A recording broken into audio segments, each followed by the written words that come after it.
I'm here to talk some boxing with the thousands of True School Sports subscribers. Now, this is a bit spontaneous. I'm a spontaneous guy. Just gonna do some random boxing talk. I got I got 7 YouTube videos I gotta edit. So, in order to make the editing process be a little bit more fun, I figured I'd just talk and create some content while I'm creating content. You know, content on top of content on top of content. That's what we do here on True School Sports. So, I'm getting settled now. I just got back from the gym. Got the almond milk, nice and handy. Got this banana. So, yeah, just you guys want to talk boxing? Feel free to ask me whatever the hell you want to ask me about boxing. It don't even gotta be about boxing. MC Treasure asks, "What's Dania Beach like?" Dania Beach, well, the beach itself is really nice. It's quiet. It's not as crowded as the other. It's not as crowded as the other beaches here. Like we have Hollywood Beach, we have Lauderdale Beach, we have Miami Beach. If you're someone who's like into I guess having your silent time and whatnot, you know, Dania Beach is a place to go. They got a couple nice restaurants there, like the Dania Grill, the Quarter Deck. They got a nice pier, so if you're into fishing, they got that there too. So, but yeah, it's one beach team. I literally just got back from the gym, and I'm literally editing YouTube videos right now as we speak. I got like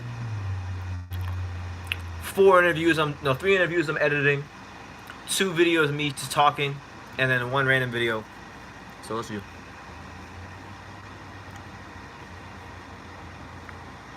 MC Trader says, getting that strength up with the shake, strength weight training. Yeah, I mean, well, no, this is almond. This is regular almond milk. I like almond milk. It has a lot of calcium. I'm trying to be a little bit healthier this year. I went to the gym today. I lifted. I did a little bit of lifting. I don't lift too much. Like I lift I did stuff like my chest, my shoulders, my back. Like back, chest, shoulder day, kind of a hybrid day.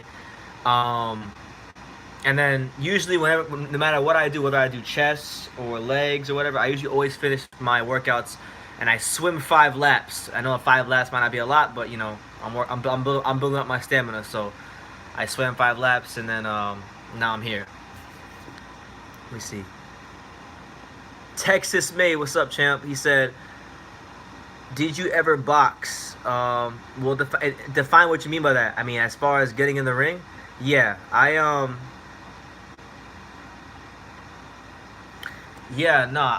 trained. Like I used to train at Canino's boxing gym.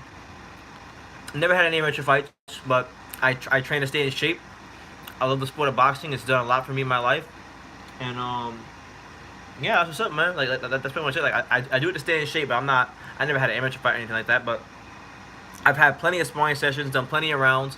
I've been punched in the mouth. I've punched people in the mouth. I've gotten knocked down. I've knocked people down. So, you know, I've had fun in boxing. And I'm still having fun in boxing. In fact, I'm starting a series soon.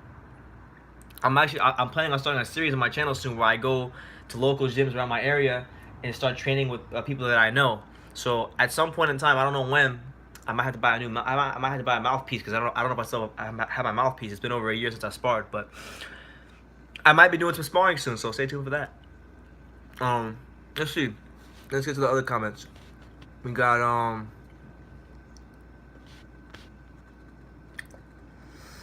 all right, bro. I thought you were working your way up to heavyweight so you could get the AJ fight, since all these heavyweights are ducking AJ. Look, bro. If I'll love the money. I'll definitely love the money. No doubt about it. I love me some of that AJ money. But as far as them ducking him, like, I don't know, man. Like, they're all full of shit right now. No, AJ. I always believe that the plan for AJ was to always fight America at the building fight. So my tune has never changed with that. I think AJ is a hell of a fighter. I think AJ will be involved in a big fight later in the year. It's just not right now. So yeah, as boxing fans, we gotta be patient and let shit play out. But it's hard sometimes because we want to see these big fights now. Let's see.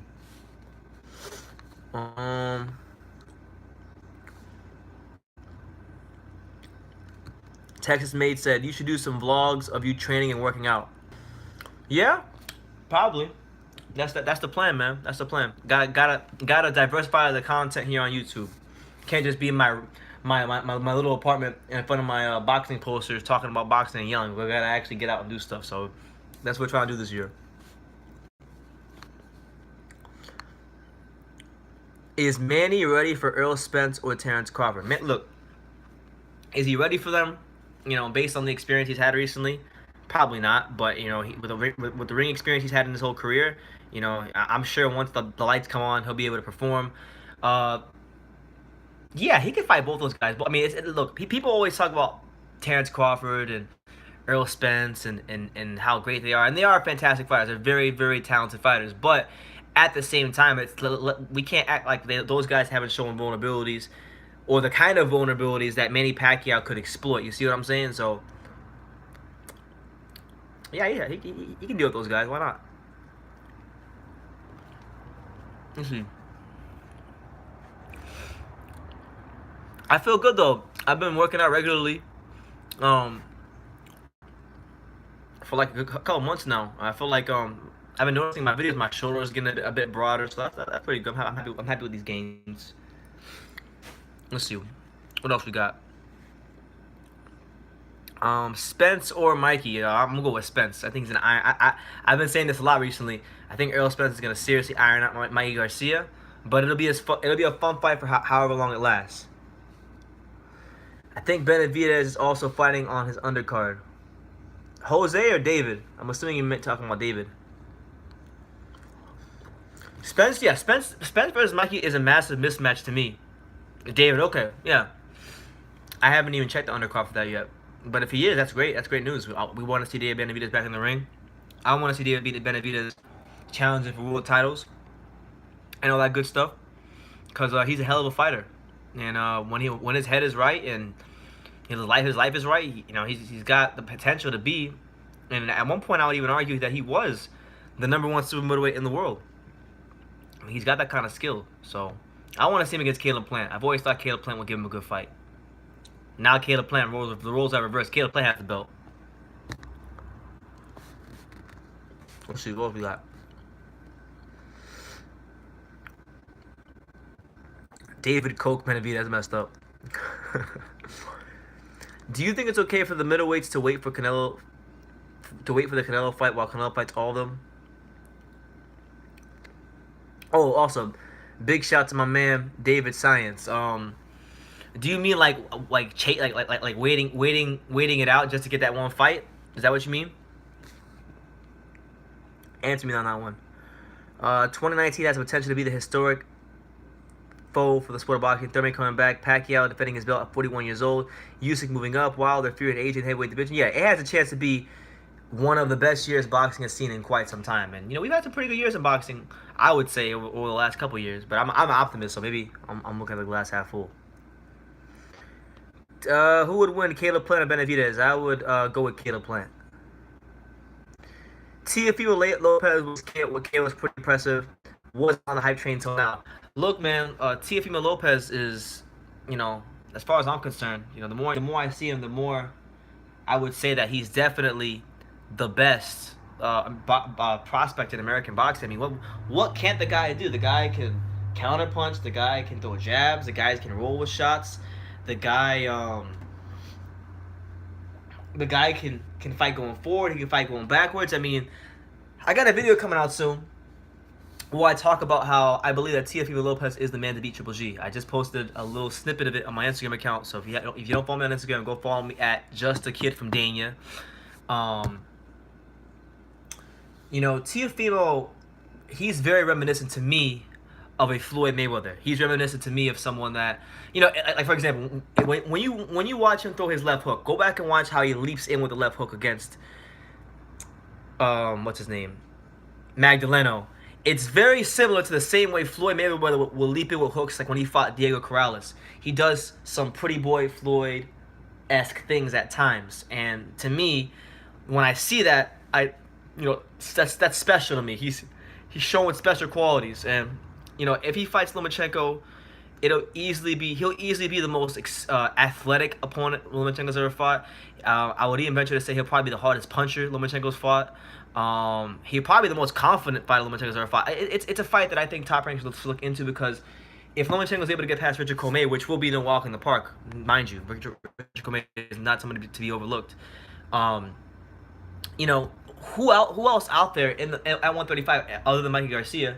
Who else could Lomachenko make an intriguing fight with? You know, I just think to me, Teofimo Lopez versus Lomachenko late 2019. If Loma can be Commey, if Teofimo can win just one more step fight, that is the ideal fight for the latter part of this year. No doubt about it. I want to see it. And Teofimo's already made his case. He's made himself known that he's not an opponent. Okay, he's not here to fight Lomachenko. He's here to fight titles. And if Lomachenko wants to fight him, he's gonna fight him this year. So hopefully, Lomachenko, Top Rank, Egis Klimas, all parties involved can find a way to get that fight done later on this year. It's a fight that I really think the fans would like. By the way, big shout out to my man David Science. I appreciate the $10 super chat. It's much appreciated, and it won't trust me. It won't go to waste. Got a lot of great things coming up on the channel. In fact, look, I'll show you guys something right now. Hold on. So right now, hold on. This is what I got going on. I got 1, 2, 3, 4, 5, 6 videos I'm working on right now simultaneously. So on the grind, man. What else we got here? I want to make sure that I get everybody's comments. Dollar to Donut says American promoters are a failure. I mean, yeah, a lot of American promoters, excluding Bob Arum, are not doing a good job. To be honest with you. What other big fights have there been at middleweight besides Canelo GG and soon to be Canelo Jacobs? I mean, there really are no other big fights at middleweight right now. I mean, I know PBC is trying to get I know PBC is trying to get Jamal Charlo to fight Triple G on pay-per-view. That was actually part of their offer to him. Good fights we made. Bubu Andrade versus Jacobs be a good fight. Bubu Andrade versus Charlo. Charlo versus Jacobs. Charlo versus Jacobs is probably like one of the best fights to make in my opinion because of all the beef they've had and whatnot.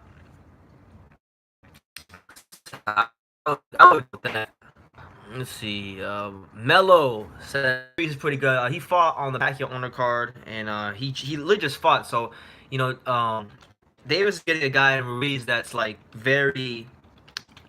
I mean, it wasn't a hard fight, but it was still a fight. He went to a training camp, so I mean, it's a quick turnaround. But Hugo Ruiz is a good fighter, man. When we talk about Hugo Ruiz, we're talking about a very experienced fighter. He's had well over 40 fights in his career. I remember him most for his fights a couple years ago. He fought he had a good two fights with Julio Ceja, who was another Mexican super bantamweight at the time. He lost the first fight to Julio Ceja on the Santa Cruz Mares 1 undercard. The following year, he avenged the loss by stopping Julio Ceja. He's also lost to the likes of Hasegawa, who's a good fighter, and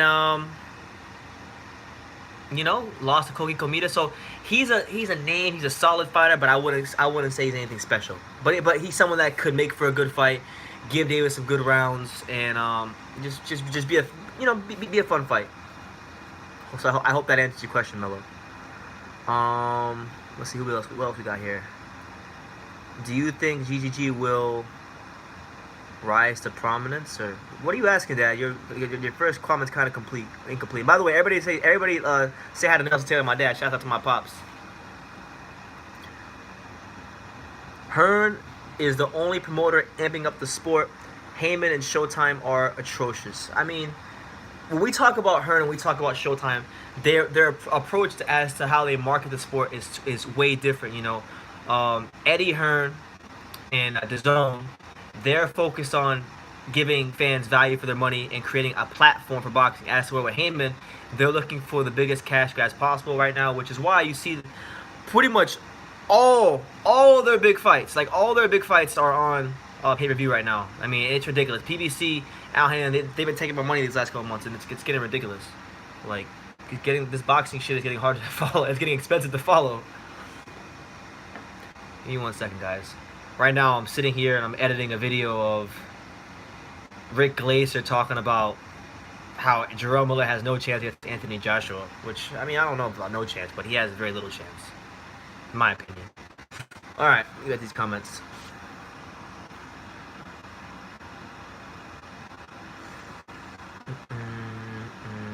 If Canelo retires with only the Floyd loss, will will that only make Floyd look greater over time? Absolutely. The more Canelo wins and the closer he gets to becoming pound for pound king of boxing, the better that win's gonna look, because that was the last like great performance Floyd had in his career, in my humble opinion. And he schooled Canelo. I mean, granted, Canelo was very green at the time, but he absolutely schooled him. So yeah, the more he wins, the more quality fighters he beats, the more devastating knockouts he gets, the better it looks for Floyd. Let's see what else we got. Virgil Ortiz is pretty good. Yeah, he's pretty good. I'm not gonna lie, I have to watch more of him, but for everything I've seen and heard, he's pretty good. Texas Mate said, "Nice, keep grinding, bro. You'll make it soon." All right, that's what I'm doing, man. I'm literally grinding while I'm grinding. Like, I got my computer here and I'm talking to you guys. I'm multitasking, because sometimes when I edit these videos, it gets really, really boring and I can go insane. So I figured I figured I'd try something new this time and talk to my subscribers, because a lot of times, like, I'm not relaxed when I'm doing these damn videos. Not relaxed, but when I do the live, sometimes, you know, there's a lot going on. And right now, I'm pretty relaxed because I just went to the gym, so I'm cooling off. I'm in a very relaxed state right now. Figured it'd be a good time. If I'm not looking at my camera, don't worry. I'm just editing a video right now, so you guys can go enjoy this later on. Shout out to my man Rick Laser, man. We had a good clips of the interview soon, and then the full one should be out later this week. The full version of it should be out later this week. Also have another interview coming up with Andy Ruiz Jr. I'm not sure when, but it'll be sometime soon, because we did talk about it recently. Okay. Let me get to like two. Let's see. We got what was that? No problem. Keep the good work. No, I appreciate you, David. It helps a lot. MC Church says the politics is killing things. I mean, boxing politics has always been a thing. So, you know, it's not gonna change ever, really. I just accepted it. You just kind of take the good with the bad, roll with the punches. And honestly, like, I'm gonna say something that you probably may or may have not heard anybody else say. But the corruption in boxing is kind of, in my opinion, what it's part of the allure of the sport. Like, I don't know, it's weird, but something that I believe. Oh, let's see. Charlo should have gone over to the zone. All the fights over there. Yeah, I think so. And that was one of the main guys Eddie Hearn was really keying in on when he first came to America. He really wanted Charlo. Like, that was one of the main guys he wanted. So yeah, yeah. Hey BT, do you work in boxing full time? Is it hard to get press passes? So to answer your first part of that question, yeah, I do pretty much. Like, I'm always watching boxing, talking boxing, creating content. So yeah. And then, is it hard to get press passes? Depends, man. Like, for me personally, it can be a bit difficult at times because I don't have my stuff all the way organized. But it depends on who's putting on the show. Like, if it's like, let's say it's PBC.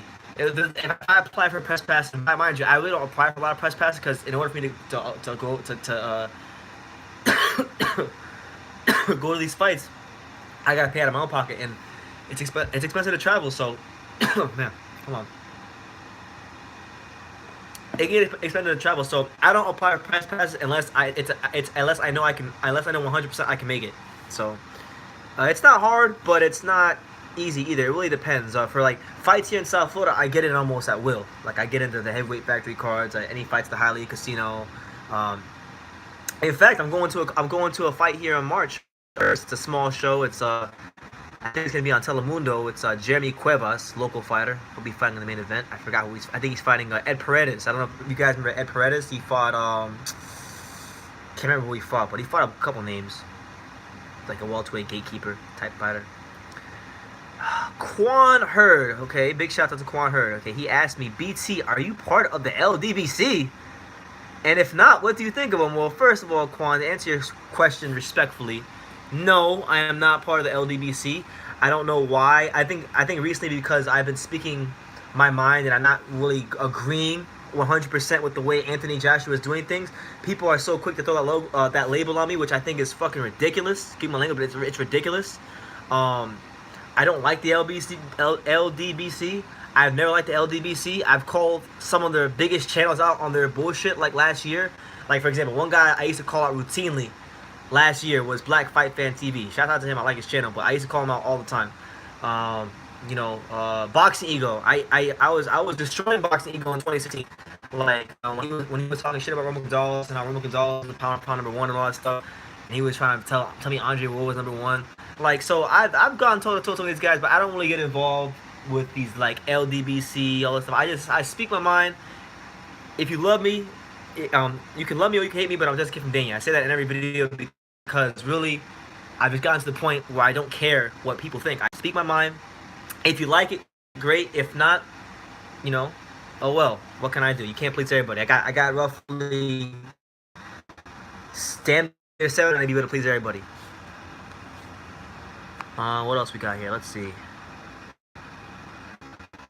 True School. When is Gervonta Davis going to have the nuts to fight Lomachenko since he wants to downgrade Loma all the time on Twitter? That fight's never happening. I really don't think that fight's happening. Gervonta can't even get a fight with Tevin Farmer because Leonard Ellerbe and Mayweather Promotions refused to have him fight on the zone. So he's protected. If Ryan Garcia fights Devin Haney, who would win? Devin Haney all day, twice on Sunday.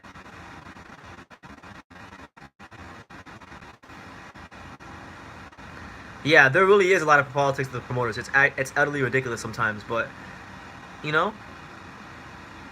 is what it is, man. The PBC side are doing everything possible to not let any of theirs fight other top guys on other platforms. Yeah, and it's crazy because you would think, like, as fighters, right? You would think as fighters that they would see guys like a unified front. Like, these dudes are not talking about Terrence Crawford. They're not mentioning Terrence Crawford. They say he's got to fight Amir Khan. He's got to do this. It's utterly ridiculous. It really is. It really, really is. Let's see what else we got. Everybody go give a thumbs up. Hit that thumbs up. If you like what I'm talking about, like the channel. Feel free to put a super chat in like my man David Science did. Drop your questions down below. I'm going to be answering them as I edit my videos. Do you think Lennar should hang laying down over there? Parker versus Chisora. Are you asking who I think will win that? If it's got made yet. I feel like their names were linked together recently. But if they fight, it'd be a good fight. Parker win, regain some respectability in the heavyweight or credibility back in the heavyweight division because he's coming off 2 tough losses last year.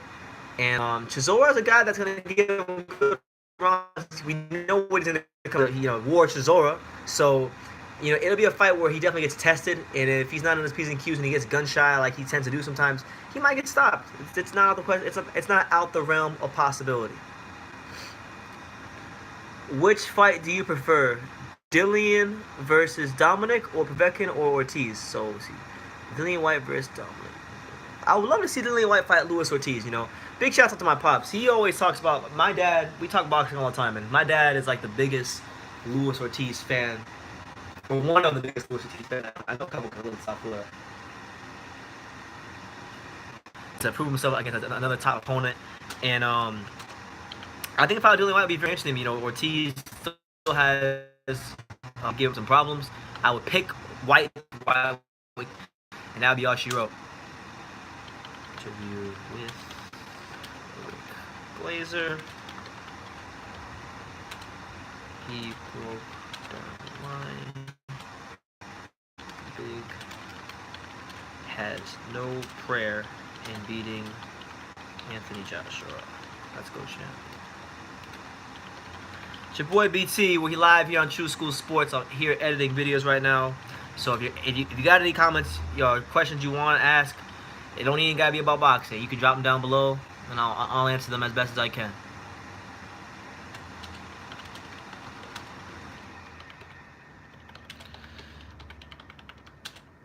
But yeah, that'd be a good fight though. I love to see that. Parker versus Chisora. I think it's the right fight for both of them at this stage of their career. It's a true crossroads fight. Let's see. But yeah, Ortiz versus Dillian White.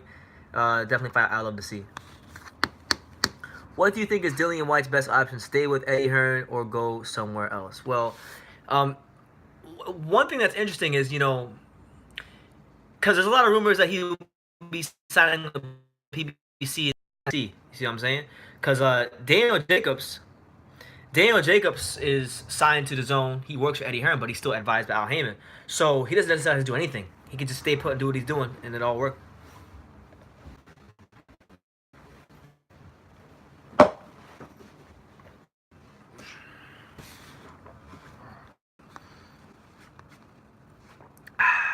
Let's go, champ. Okay.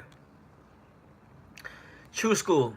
AJ beats Miller, but can't get the Deontay Wilder fight after that. Then who should he fight after that? Well, honestly, look, for me, the fight in the heavyweight division is Tyson Fury versus Anthony Joshua. To me, there is no better fight. There is no bigger fight in my mind than that fight because of the fact that it would be the biggest fight in the history of the UK. The kind of scenes that those two could create at Wembley Stadium, it would just be absolutely amazing. If not Fury, you got the Dillian White rematch still out there. You got, I don't know, Luis Ortiz. You got, I don't know. He's got to fight the big names first, But I think for me the biggest matchup is definitely Tyson Fury, the man who beat the man versus the guy that they would call the consensus champion. It'd be a great fight, and the two biggest heavyweights in England. So right now, speaking to you guys, I'm finishing up on this Rick Glazer clip. It'll probably be out tomorrow. Glazer. I be spelling this guy's name wrong sometimes. Like his name is spelled with an S. I be putting the D in there because I be thinking of donuts. I'll put this in the garbage. Yep. It's going down tonight. Tonight is going down. Yeah, so yeah, just type your comments down below. Let me see. Let me get to one comment while I'm sitting here typing. What's good? Unemployed Mario Yamaski. What's good, champ? How you living? You doing good? Hope all is well.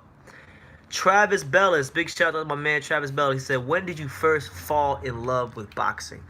That's a great question, Travis. Well, I first fell in love with boxing the first time I watched boxing, which was when I was 6 years old. I had a wrestling fan. Believe it or not, most people who are subscribed to me don't know this about Brendan Taylor, or what do you call me.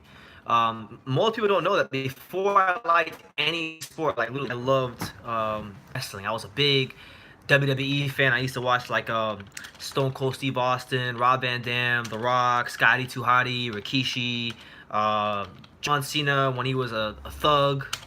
For those of you who watch wrestling, know what I'm talking about.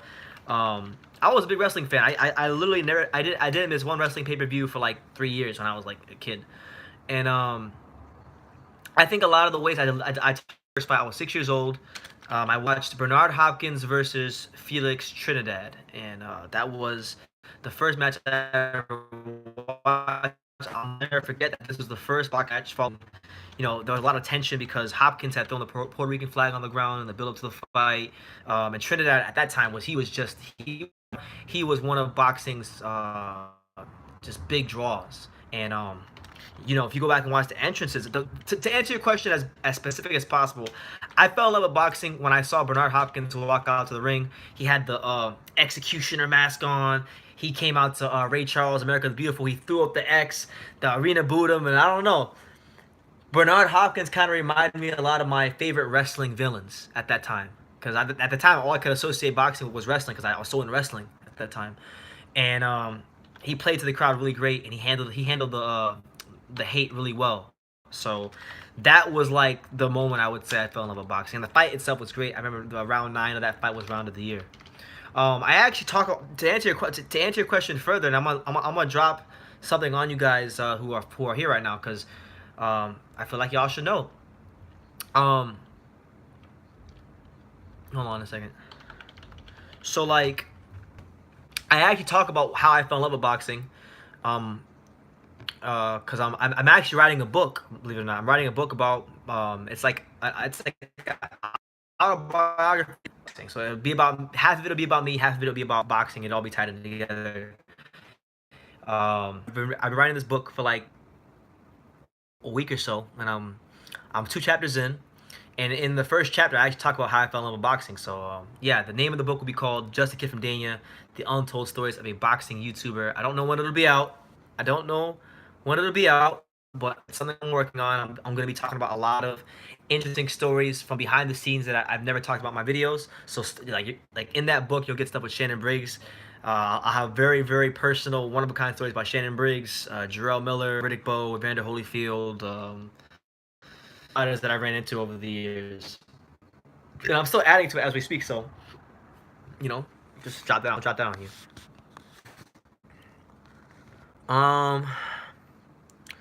Enrique Luna, big shout out to my main man Enrique Luna. He says, is GGG confirmed the zone? Are you asking me or are you telling me? You know what? I'm gonna look myself.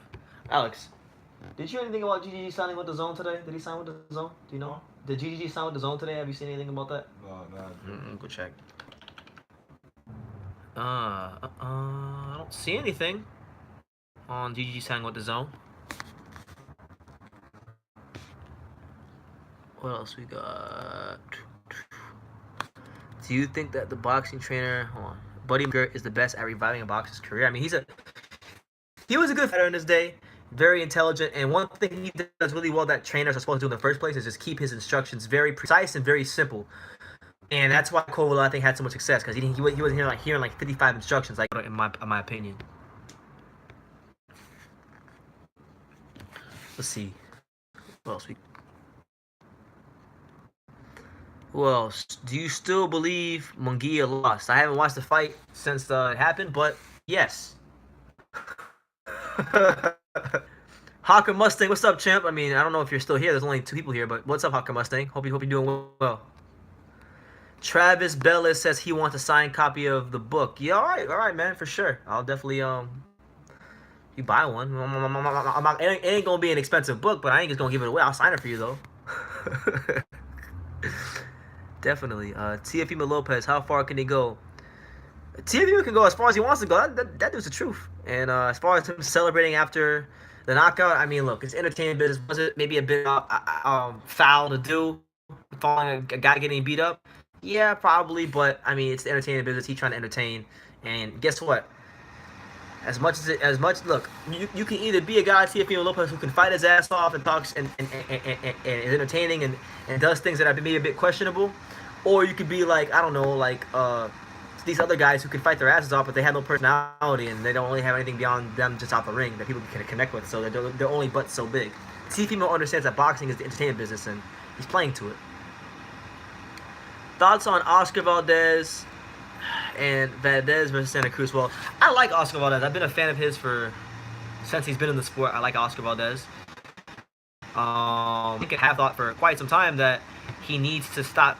He needs to refine that style a little bit and find a way not to be in so many wars. It will cut his career short, and he's too good of a fighter for his career to be getting cut short. I want to see him in big, important fights for many years to come.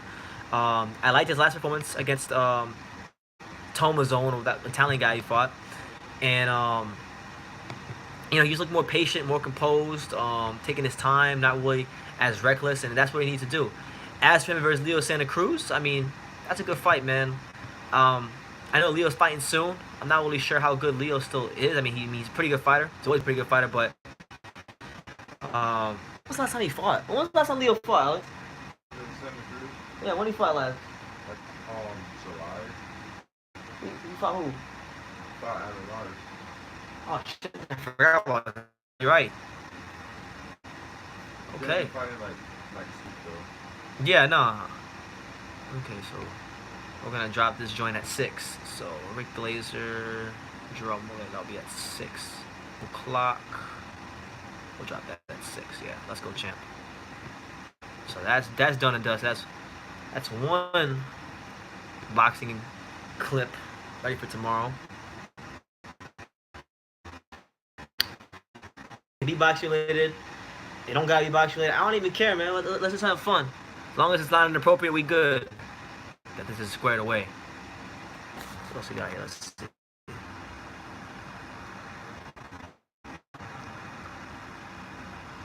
I'll buy it. Link it to YouTube when complete. You're the only you're the only one 20 years younger than me I go to for boxing info. Thanks, man. Well, I take that as a massive compliment because I know. Look, I'm a youngin. I mean, I'm 20. I mean, I know to many people I don't look. I'm not as. I'm younger than I actually like. People think I'm younger than I actually am. You know, people think I'm 19 sometimes. So I appreciate that. And thank you for watching, man. And I mean, there's a million things you guys could be doing besides watch my ass talk about boxing on YouTube. So I really appreciate anybody who takes the time to watch. Cause I remember the days when I first started on YouTube, man. And, I used to just be happy to get 100 views. Shit, I thought I was the truth. So I really appreciate just everybody. My dad asked me 2 questions. He says, who would be a good opponent for Gary Russell? I would like Josh Warrington. I think Josh Warrington would be a good fight for him. How much gas in the tank does Chocolatito have before he retires? I think Roman Gonzalez has enough. He definitely has enough gas in the tank to win a world title against Kaliafai and hopefully fight Donnie Nietes and beat him and retire. Hold on 1 second, guys. I'm editing my video about Kovalev right now because I shot a video. It's like an 18-minute video talking about Kovalev's fight against Alvarez. That'll probably be out tomorrow night.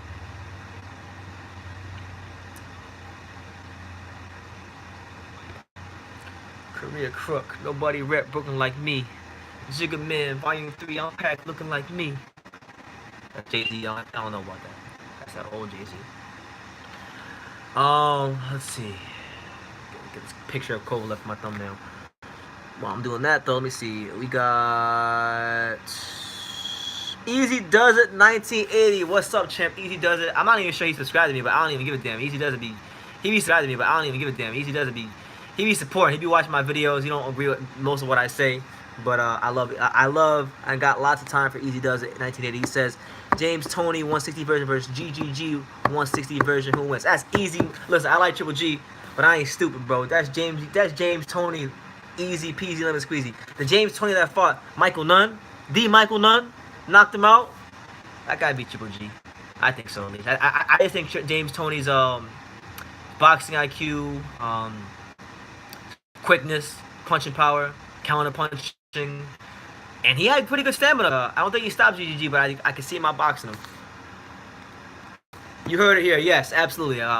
For those of you who don't know, I've grown to be pretty good friends with him over the years, but Riddick Bowe is like on his day, he can compete with any heavyweight in the world.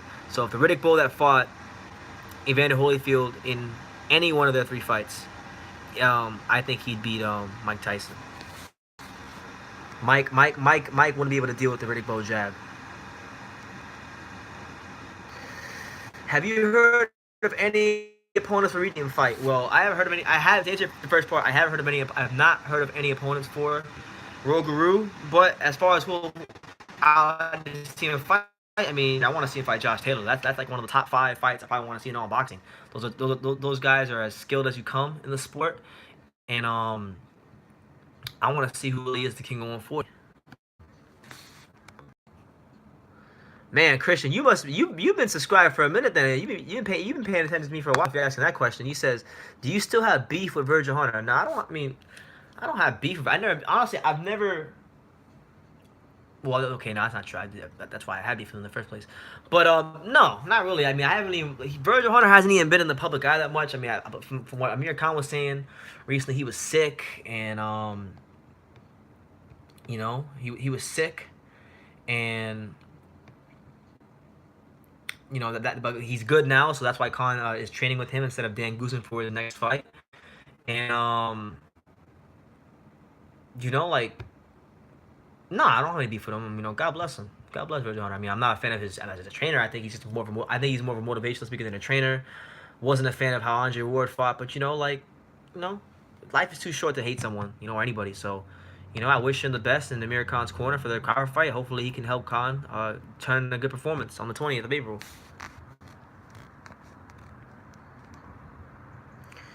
Can Jacobs dominate his weight class, or who do you think can beat Canelo easily? I mean, I don't know if anybody beats Canelo easily. He's a fantastic fighter, but if you said, Brendan, pick me one guy in the division who's gonna outbox Canelo, I'm going with my main man, Demetrius Andrade, man. Hopefully the zone doesn't screw him over and allows him to fight Canelo at some point. I want to see it. Dude is such a fantastic fighter, and just like, I just want to see him in a big fight. Like a box office fight. Not, I mean, the Billy Joe Saunders fight is a big fight, but I'm talking like a big fight that transcends the realms of boxing. People need to see this guy's talent. What y'all think about Kovalev, man? I mean, I was live for those of you who were not here for the live hangout on Saturday. What y'all make of Kovalev? I thought he was sensational. This is how I look without makeup. 'Cause I'm clever. Yeah, I'm actually gonna be writing, I don't know when, but when I have some time, like, not when I have some time, but like when I'm done editing all these YouTube videos, probably this sometime in the morning, because I have a very weird schedule, I write my best when it's late at night and the world is just quiet. Like, that's when I write my best. So I'm gonna write chapter 3 tonight. It'll be about Shannon Briggs. So I'm chatting about Shannon Briggs tonight.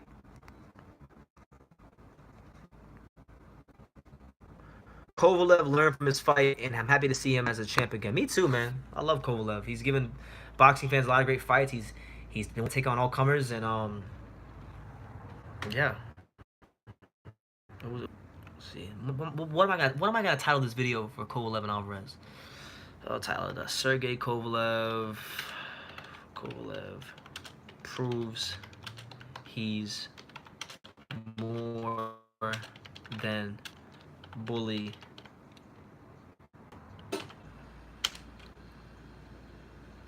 The Crusher is back. Ooh, that's that heat.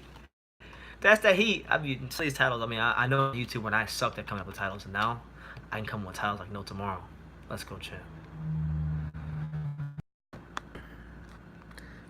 Bivol versus Kovalev. Good fight. Bivol's got obviously a well-schooled boxer. But that's a fight right there. I'm telling you right now, if they fight, I can see Kovalev getting a stoppage.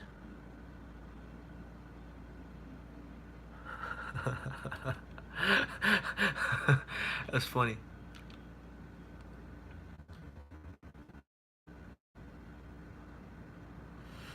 All right, my main man Grant McKee says hello. Hold on, he says hello. First of all, Grant, let me say thank you for that. I appreciate the love. I hope you enjoy my videos as they come out, continue to come out. When do you think we'll get an official announcement for Fury vs. Wilder 2 and the rematch? That's a good question. Right now it's what, February? So the two dates that they were discussing were April the 27th and May the 18th. So we know that if it does happen, it'll take place on one of those 2 dates. We know that you know, Fury and Wilder have, so I wouldn't, but I would say with an educated guess, I mean, you would have to believe by the end of this month. It has to be sometime within this calendar month. It has to be announced, because you know they want to make sure. And this is what I'm just thinking, right? Showtime Boxing is gonna put it on pay-per-view. They're gonna need to do a press tour, and they need to get as much hype around the fight as possible. So the earlier they get it done, the better. And I believe it has to be this month. I would say that sometime this month, because it announced soon, because people are getting sick of him not having his fight announced. And this fight, you know, if it does take place, it'll be, you know, late April, middle of May. So, you know, they have to have time to promote it. So I hope that answered your question.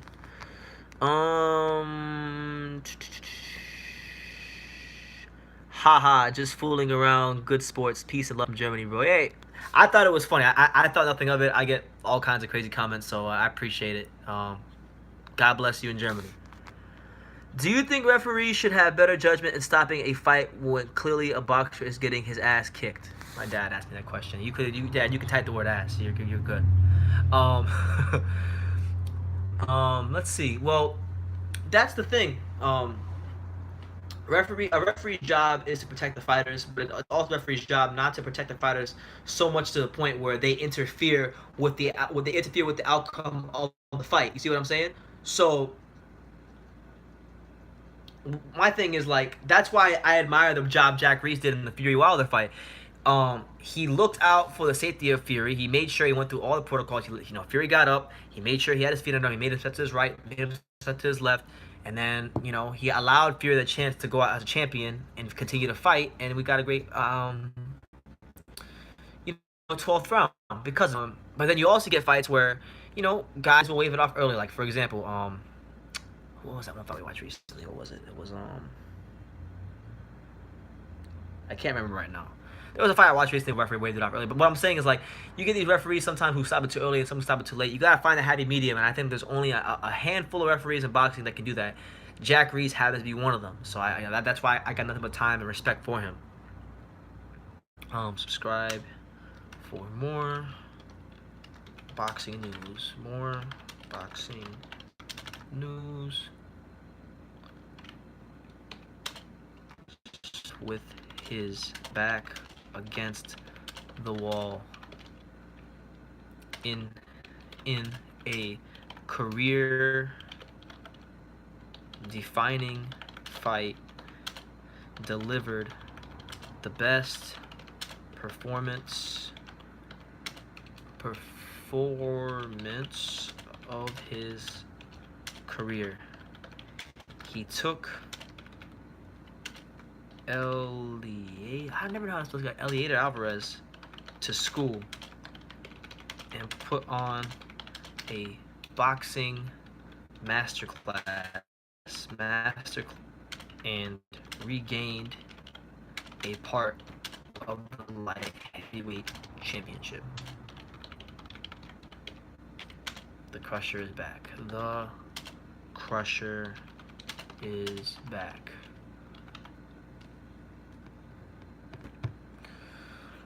All right.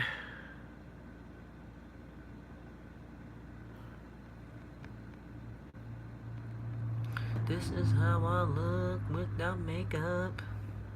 What the hell is that song in my head? I don't know why the hell that song's in my head. All right, let's see. Let's go up. I want to make sure that I get to everybody's comment because this is a pretty personable hangout. There's not like 1,000 people here, so these are the kind of this is really the time where I interact with you guys because I get so many comments and it's like it's not that I don't want to respond to them, but there's just so many and it's like I rather just do this. I like this better. Let's see what else we got. What's up, BT and chat? Triple J. What's up, champ? How you doing? Good to see you again. Hope you're doing well. MC Treasure, LOL, you can type the word. Yeah, my dad is the most blunt person in the world, so I don't know why he's not typing the word ass. You can type the word ass. It's fine. The Kovalev versus Ward 2 stoppage was bullshit. I was there. So I actually I bought my ticket. I went to the fight. It was one of the worst nights of my life. It was fun to be there, but it was one of the... Ward got so bailed out in that fight. I'm still mad about it to this day. Because it was worse than the first fight. At least the first fight, I didn't spend money to go out to Vegas. The second fight, I went out to Vegas, watch the fight. And for him to lose, for Kovalev to lose is one thing, but to lose the way he did was even worse. Yes, it did. Thank you. A follow-up to a question, if you don't mind. NYC or Vegas for Wilder to Fury 2?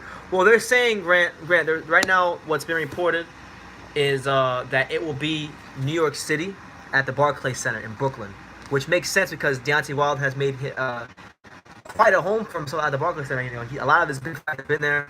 He fought Spilko there. He fought Stiverne in the rematch there. I went to that fight as well. So New York City makes is a better is what they're saying right now. Obviously, that could change, especially with Vegas there being more money. But as of right now, the Barclays Center, Brooklyn, New York, that's what they're saying. And the thing is, it makes more sense too because they had a big contingent of British fans that made it to the first Fury Wilder fight. For a second Fury Wilder fight, for a second Fury Wilder fight in New York City, it would make the trip for the British fans shorter, and you would have more Brits in the arena, which would thus in turn create a greater atmosphere. So it would make sense to put it in New York City. Stiverne versus Joe Joyce. Who do you have? Who do you all have? Well, to me, this is gonna be a fight where you know, I mean, Stavern gets retired. I mean, what more could he possibly have left after Wilder just damn near killed him, made him out of him? You know, I hope firstly he goes in there, puts on a good performance, but I really just don't see it ending well for him. Grant McKee says, "You are such an inspiration for me because I'm currently studying journalism and hope to make a career out of it. Again, your videos rock." Yeah, I appreciate it, man. Look, I've been grinding at this for quite a long time, and I'm just happy that I inspire one person out there. Hopefully, you're not the only one, but I wish you the best, man. Continue to grind it out studying for journalism, and I hope you continue to enjoy my content.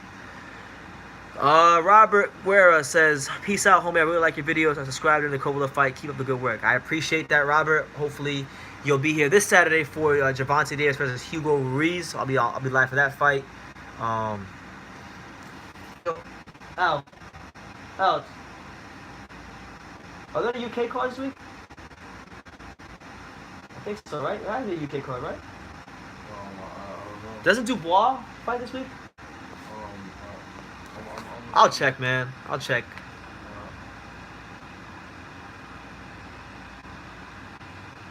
Let's see. Pastor. Wow, that's a long ass name. I can't even read the whole thing. What's up, man? How you doing? Is there a top of the line healthy product for boxers? There's all kinds of those. But the best product is called hard work and dedication.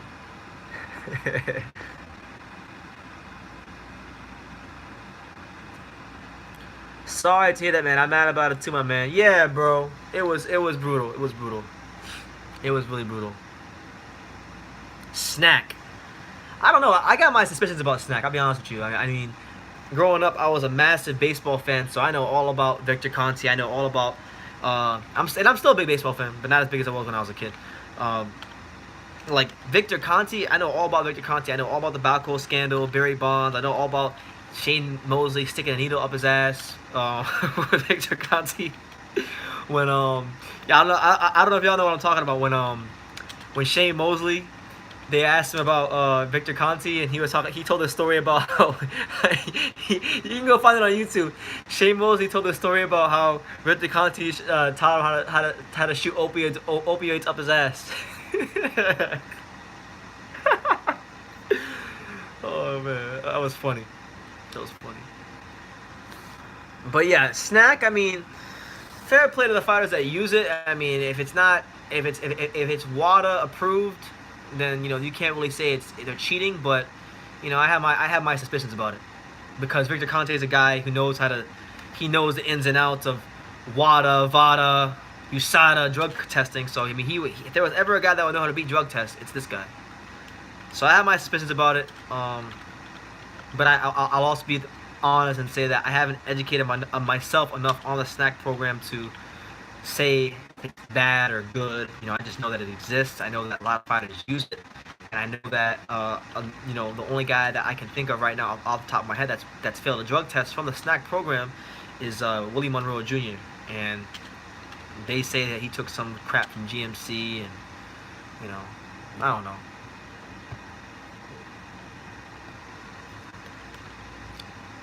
So give me 1 second. If you guys are commenting right now, you just keep feeding me your comments, and I'm gonna definitely get to all of them, and as quick and as good a manner as I possibly can. But right now, I'm editing the Sergey Kovalev video. It's one of my couple videos I gotta edit. Sergey Kovalev.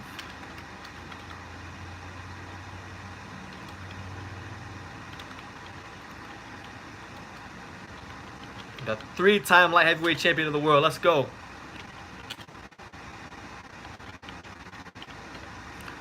Okay, so I got video scheduled for. Hold on, refresh. Go live chat. Oh, wait, let's refresh this. Wait. Did you knock? Huh? Did you knock or? No, that was the freezer. Let's see. The Charlos are garbage. I wouldn't call them garbage. They're just not as good as advertised. But Jamal Charlo can fight. People are hating on him. I think he's a good fighter. I checked the website. The science appears to check out, and some of the boxers that use it are in great shape, such as Andrade and Jacobs. I mean, yeah, they got some pretty reputable fighters. It's not like they have bums who represent them, so that's why I can't really hate on Snack. But and it, you know, it is what it is. Even Mike Garcia is looking a bit different. Yeah, I mean, he's doing what he's got to do. Mario Tedder, I remember him. He says, "You back doing videos, bro?" I mean, yeah, you kind of late, bro. It's what is it? It's February, so I stopped doing videos in August. So came back in September. So September, October, November, December. You like 6 months late, champ? Yeah. I mean, I went through a lot of stuff, but you know, I'm back, man. I'm back, and I'm better than ever.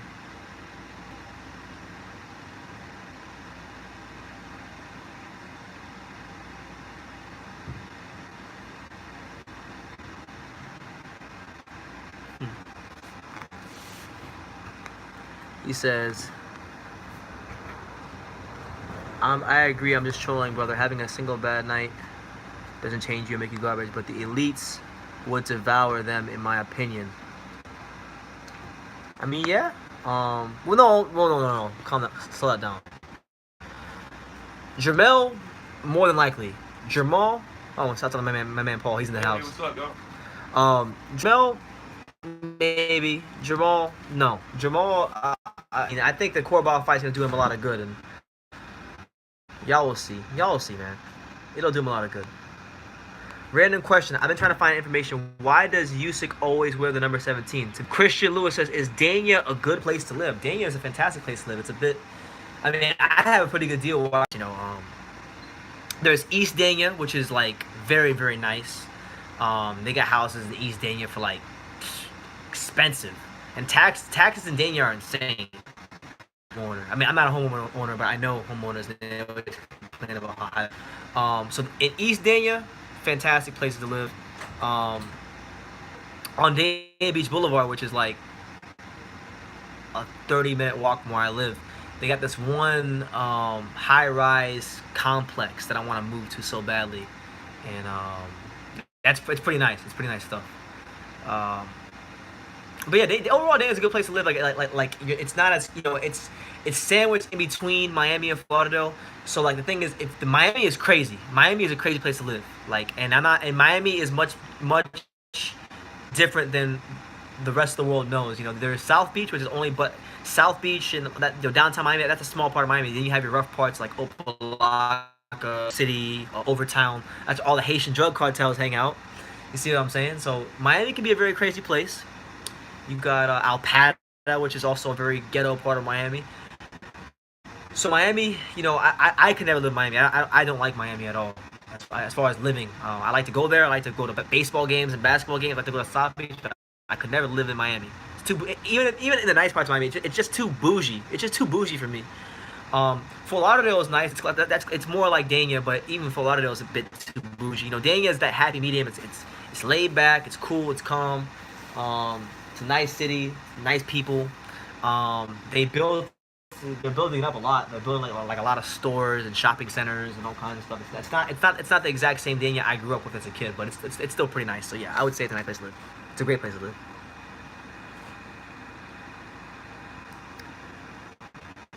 My brother, my older brother, who I'd never talked to, but he lives in Clearwater. 10:30.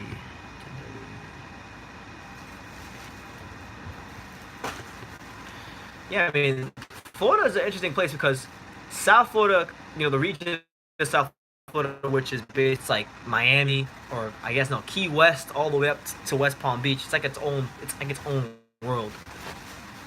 And even the cities in South Florida, you know, are different. Like Dania is significantly different than Miami. Miami is significantly different than Pembroke Pines. You know, Pembroke Pines is significantly different than Hollywood. You know, in my opinion, at least. This man said, "You sound like Rick Ross. The bridge separates South Beach from Miami." Well, I remember when Rick Ross got cut when they finally caught him as a corrections officer, and they're like, Rick Ross, were you a corrections officer? And he was like, yeah, I was a corrections officer, but now I'm married to the streets. Let's see, so 10:30, where we at? All right, so Kovalev, got my Kovalev video coming out tomorrow at 10:30 p.m. So stay tuned for that. I have my video on Kovalev tomorrow. It's titled "Sergey Kovalev proves he's more than a bully. The Crusher is back." But you know what? I know there's not a lot of people right now, but I'll ask this question anyway. Let me know what city, what state, what continent you guys are talking to me from. Represent in the comments down below. You already know what it is here. It's Dania Beach. Just a kid from Dania. You could love me, you could hate me. Once you bake a cake, it's a damn cake. We call a spade a spade. These are the catchphrases of Brendan Taylor on True School Sports. These are the catchphrases that that I'm constantly using. So we got, let's see, we got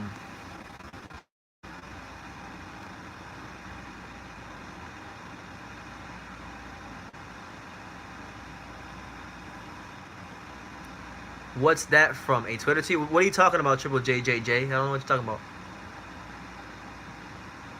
New York. Okay, New York's in the building. I love New York. I might actually be in New York very soon, so shout out to you, Grant. London, UK. Okay, big shout out to London. I can't wait to go to London myself one of these years. Do you think Kovalev punched that woman?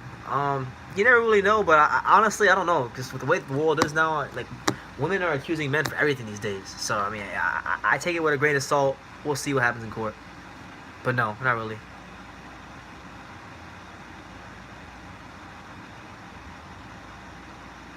I'm not reading anything. I'm editing my YouTube videos to come out over the next couple of days. Like I got like interviews and stuff I'm editing. That's what I was looking at. Canada, okay. Big shout out to Canada. Arkansas, okay. Arkansas, ooh, Arkansas, okay. That's different. All right, now I gotta edit this video about TF needs more like step up. I really want to see if females ambitious enough to want to take it. I believe they're both in the same weight class. They're both the same promoter. There is literally nothing that should prevent this fight other than Lomachenko just doesn't want to fight him. Or, more importantly, Egis Klimas doesn't want Lomachenko to fight him. Because I really think it's more Egis Klimas than anything.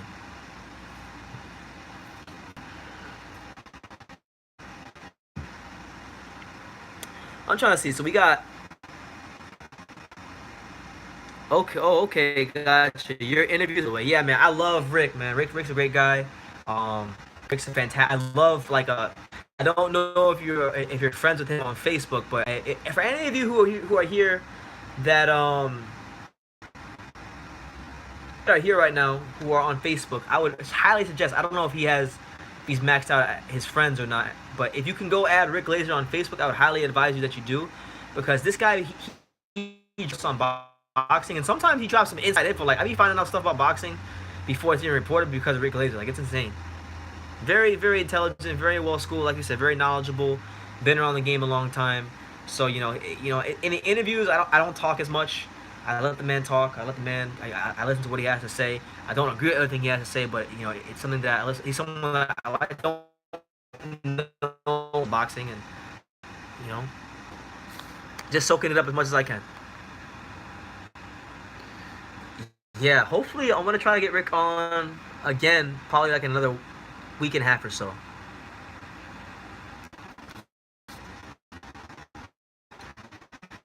One very soon, where he talks about he tells an interesting story about Al Heyman. I gotta like actually cut up the audio and put a picture in there and whatnot. But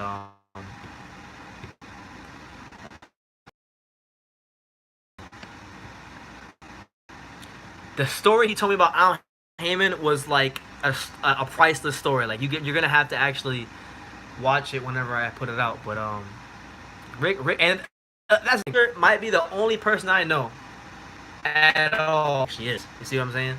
Because most of the guys that talk to Al Heyman are his fighters. I'm not really cool. Like, I'm not the only fighter that's in the Al Heyman circle I'm cool with is Adrian Granados, and he's not really like an Al Heyman guy like that. He's just, but he's not like an Al Heyman guy.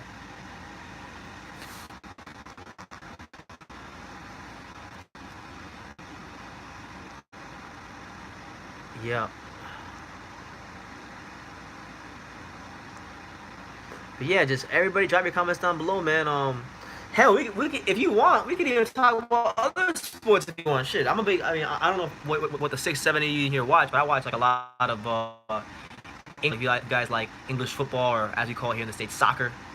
Uh, drop your comments down there about that. I watch Champions League a lot, so if you want to talk about Champions League, talk about basketball. I'm a big NBA fan. Not as big as I was a couple years in depth. I'm a massive, in case you don't know, I'm a massive Charlotte Hornets fan, unfortunately. Uh, so we can talk about that. I mean, there's all kinds of stuff we can talk about. I'm looking really forward to the All-Star game because Kemba Walker is a starter.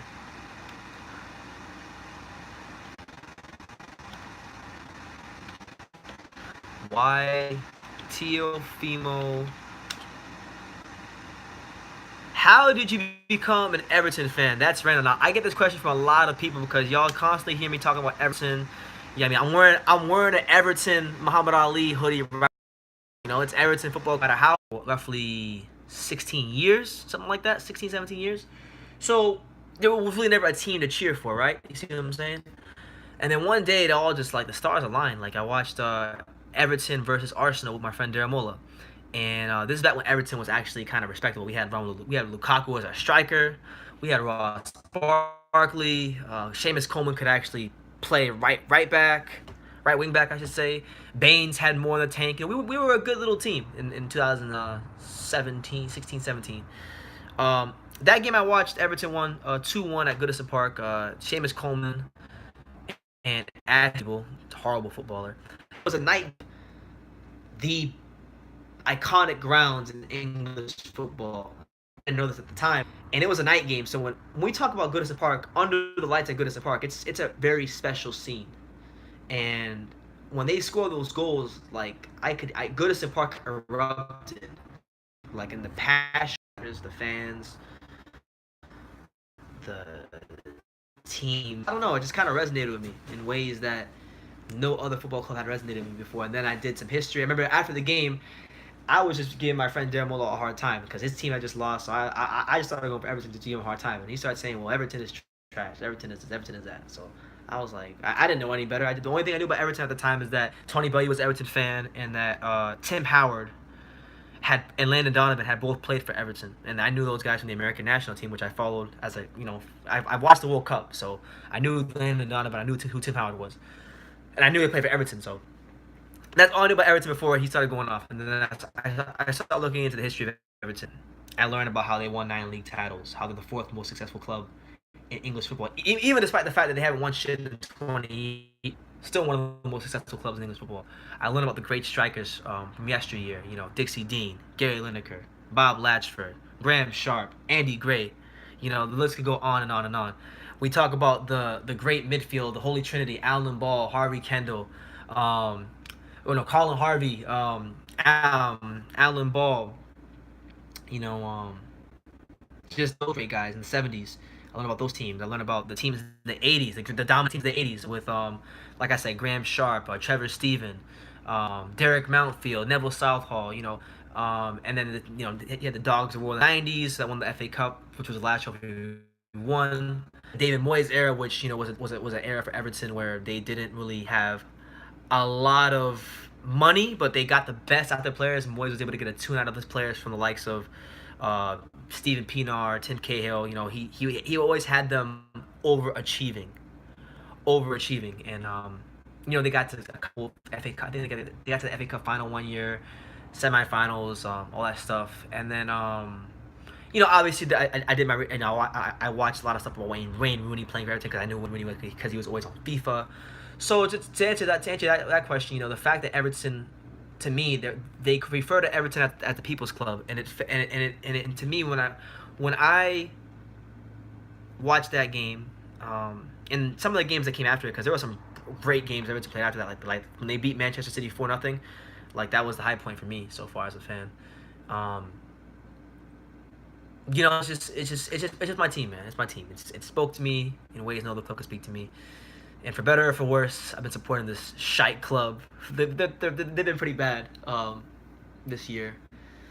But I'm optimistic. I'm hoping for the best. Not this Wednesday. They're gonna get destroyed on Wednesday when they play Man City. But um, I have hope that Everton will get it right and they'll start winning trophies again and bring the trophies back to Goodison Park. So yeah, that's my story. Hope I clear that up for you. So.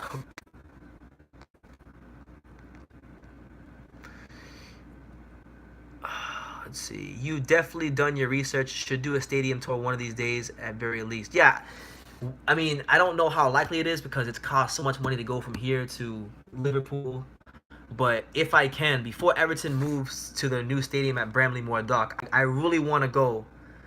One of my dreams, I had this dream in my mind that I want to go to Goodison Park. I have this vision in my head. Like, I'll go to Goodison Park. It'll be a nice afternoon. I'll have my royal blue Everton kit on. And I want to go to the middle of the field at Goodison Park, and I want to kiss the middle of the field before they move. That's like a stupid dream, but it's a dream that I have. And I obviously want to catch a game there as well. And I've also done research about the boxing gyms in Liverpool. Like I know the Tony Bellew boxes out of the ABC Rotunda boxing gym in Liverpool. So I want to visit that gym and maybe get some interviews there. Chelsea fan here did one and it was a good feeling. Yeah, I'm sure Stamford Bridge is a very nice ground. It's a historical ground as well, and Chelsea's obviously a historical club. A lot of history, a lot of fantastic players. So I'm sure it was fun. Max Kellerman. No, I can't stand Max Kellerman. In fact, if you guys go in my channel, if you go search my, if you just go on my channel, go to the search bar on my channel, type the words of Max Kellerman, you'll find a video that was titled Max Kellerman is Andre Ward's #1 cheerleader or something like that, and you'll see what I think about Max Kellerman. YT Lopez.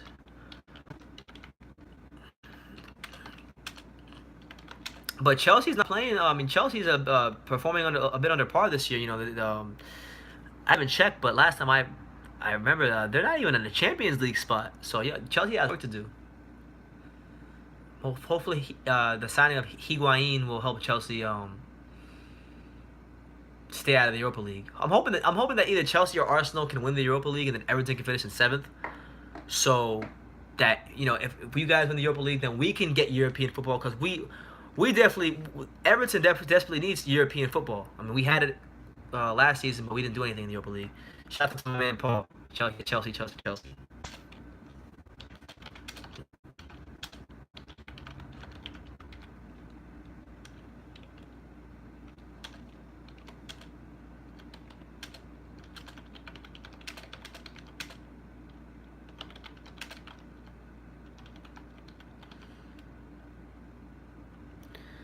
Oh man, that's a bit excessive, Triple JJJ.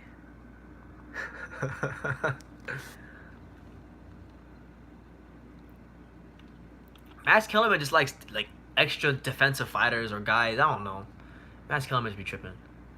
I can't listen to him talk about anything because he be, instead of saying things plain and blunt, he be adding like 500 words to everything. Like he over talks all the time. Like, dude, shut the hell up and just make your point. But he subscribe for more boxing news. Yeah, but I'm a massive Everton fan. Like literally when I'm not covering boxing or researching boxing stuff, I'm constantly watching like Everton fan videos and things like that. Like, and reading the news and seeing what people are saying on message boards and things like that. You know, I'm pretty deep into it. Like, the only team that I like, I mean, all my other teams that I support in other sports I've liked my whole life, but the only team that I could say I like as much as Everton in any sport is in baseball, the Miami Marlins. That's it. I could definitely say that I like Everton more than the Carolina Panthers. I like them. Well, I don't know if I like them more than the Charlotte Hornets. It's kind of a toss-up, but I mean they're on that level with the Hornets for me. Even though I haven't been cheering for Everton nearly as long as the Hornets, it's just a special connection I have to Everton too.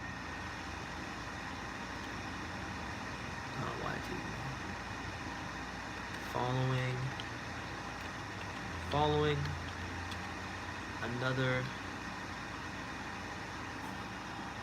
one good thing that Max has said about was that Pac's resume was better than Floyd's. I mean, well, at least he has enough sense to know that. Like, some of these Floyd fans be off the rocker. Following another sensational victory.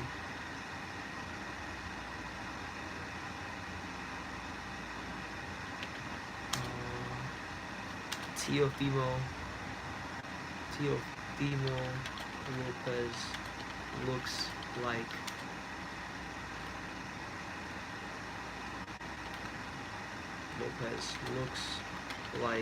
the best prospect in American boxing.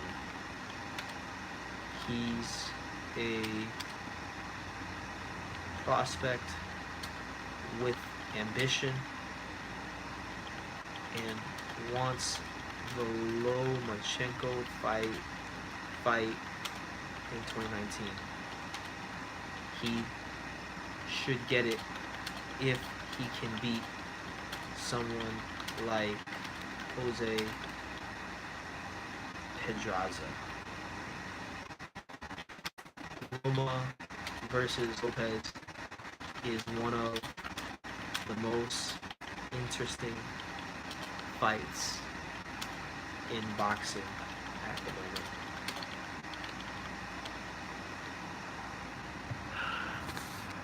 It's not gonna happen, but gosh darn it, I must speak my piece.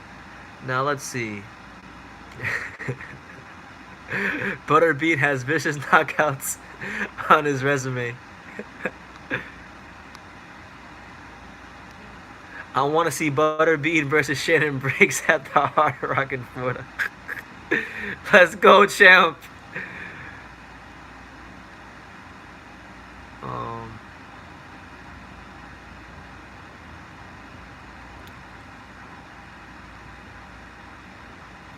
Well, yeah, Pacquiao's resume is better, but I mean, Floyd has his fans, and a lot of people are so convinced that his resume is like the greatest thing ever because he says, "How many world champions I beat?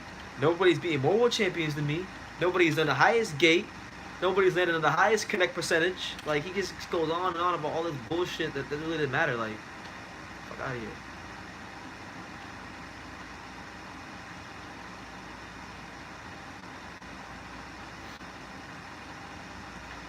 Well, no, TV was saying he's not waiting for him, but he said he's open to that fight this year. Listen, the window for that fight will be the expiration date for that fight will be like latter part of this year. If it don't happen at the latter part of this year, it's never gonna happen. But it's a fight that should happen. I mean, really, if Lomachenko beats Comey, I mean, who else is further? Like, what other fight is more interesting in the division than him versus Teofimo? You can't name one. You really can't, in my opinion. Like, who like Mikey Garcia's gonna get ironed out by Errol Spence. He's not gonna be the same when he comes back to 135. When that happens, like, who was the most intriguing fight in the division? Tank's not gonna fight him. Tank won't even fight Tevin Farmer on his own. So, like, who's he gonna fight? Devin Haney? No. Devin Haney talking about fighting Ryan Garcia. I'm just saying, man, like, I really can't think of 20 fights more intriguing than that. You know, interesting comparison that I make in my video that I'm editing right now is Teofimo is a lot like, there's a lot of parallels to him and Floyd Mayweather, like Pretty Boy Floyd. Like, when Pretty Boy Floyd was young and coming up, I think he had like kind of like 16 fights or whatever it was before he fought Junior Hernandez. The fight, you know, and then like 17 or however many fights it was him. He told Top Rank, Todd DeBuff, president of Top Rank, and Bob Arum, I want to fight Junior Hernandez. And at the time, Junior Hernandez was the #1 guy in the division. You know, proven champion, proven commodity in the sport. Floyd wasn't even a top 10 fighter. It's the same thing with Teofimo. He's probably not even a top 10 fighter, but you can see the talent, you can see the ambition, you can see the self-confidence, and he's trying. It's obviously a higher caliber between Loma and Junior Hernandez, but it's the same. It's like boxing history is repeating itself again. And it can very well repeat itself. It can very well fully repeat itself again if Lomachenko ever decides to take that fight. But he has to get past Comey, and Comey might iron him out if he catches him with the right shot. I don't think he will, but same. You can't overlook Comey. You can't overlook no fighter in boxing.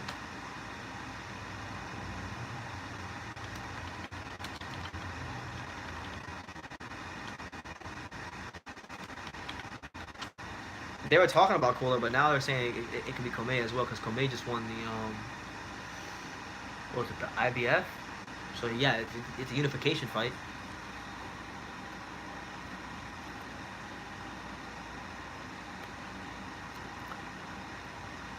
I hope Fury knocks out Shiante. Butterbean versus Shannon Briggs will take boxing to another level, visibility-wise. Instagram will explode. My man Paul Martinez might be onto something.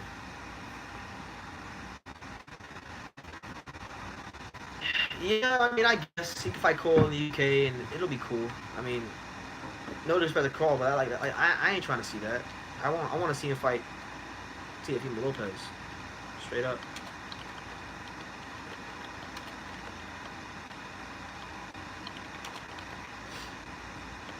Okay, how many more videos do I got to edit? This is what. So why Teofimo Lopez is the man to beat Lomachenko and how he reminds me of Floyd Mayweather. That should be interesting. That should get an interesting response when it comes out. Let's see, what other video we got? We got another interview. We got Rick Glazer, another Rick Glazer clip, and then we got a clip of someone hitting a bag. Okay. Good stuff here on True School Sports. We're here. It's 11:32 p.m. on the East Coast. It's a very relaxed, very cool, very chill out hangout, chat, whatever you want to call it. Yeah, drop your questions down below. Does Devin Haney remind me of Floyd? Teofimo reminds me more of Floyd than Devin Haney, I'll be honest with you. Haney, to me, I don't know. He doesn't remind me of Floyd as much as Teofimo. I see bits and pieces of Floyd in Devin Haney, but like when I watched, like literally, I sat there watching the fight live, and when you watch Teofimo just leap in with the left hook, I'm just seeing the Corrales fight again. When I see Teofimo roll with shots, and counter off of him, sharp shooting, I see Floyd Mayweather. Devin Haney, he trained with Floyd's father, so obviously there's going to be a bit of Floyd in him because he's training with his father who trained Floyd. So I get it, but nah, not really. And honestly, too, like it's not even just the fighting style; it's like the way they both present themselves. Like when Devin Haney talks, like he just comes off as cocky and arrogant, and it almost sounds like sometimes and maybe I'm reading him wrong, but it sounds like sometimes when he speaks, if you watch his interviews and stuff, it almost sounds like he's just trying to convince himself of certain things. As for what Teofimo is like, I listen to him talk and I'm like, okay, he really believes what he's talking about. So that's the difference.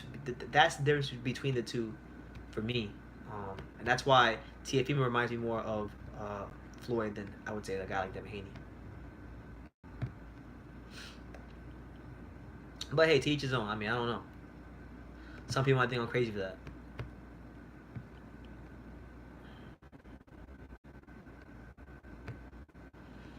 Alright, so that one's scheduled. Let's go, champ. Have I really been on here for an hour and a half already? I don't even feel like I've been here for an hour and a half. Like I legitimately don't even feel like I've been on here for an hour and a half. I've been having so much fun, and I've been this relaxed. I've been that relaxed that I just I'm not even it doesn't even feel like doing anything right now. Just yeah, I mean he packs more of a punch than a young Floyd did, but yeah, he's got more natural power than Floyd, but his punches have the same kind of effect as to where they're really opponents. So I know later on this month we got a couple interesting cards coming up. Like we got James DeGale versus Chris Eubank Jr. What y'all think about that? Do you guys, the 6 of you in here, think that James DeGale is completely shot? Like, I mean, a lot of people are saying that, and I can see why they feel that way because, I mean, he looked like absolute trash against Caleb Truax. And, I had a friend that sparred him. I just interviewed him recently. Didn't get a lot of views, but my friend Julian sparred him recently. Julian March, Florida Golden Gloves champ, sparred, not Golden Glove, but he won a bunch of amateur tournaments. Julian March sparred James Dale, and he said he was good. He was, did a lot of good things in the ring, but he was shot.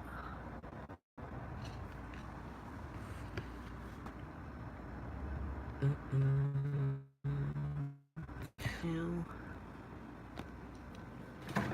see. Need some water.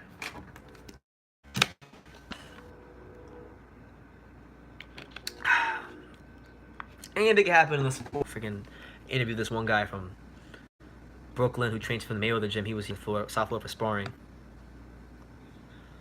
I don't know what the hell I'm gonna title it.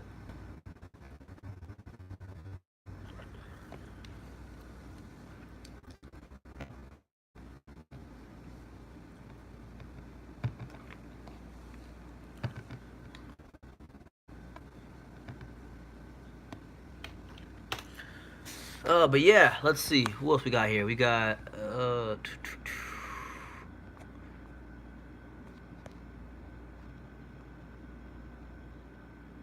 yes, like literally. I'll tell you the exact order that my video is coming out in. You can so you know what's coming out. And I'll tell you the exact. Well, I think you're in the what? You're in the UK, so my time is obviously different than yours. But I'll tell you the chronological order of the videos I got coming out. The next video coming out is I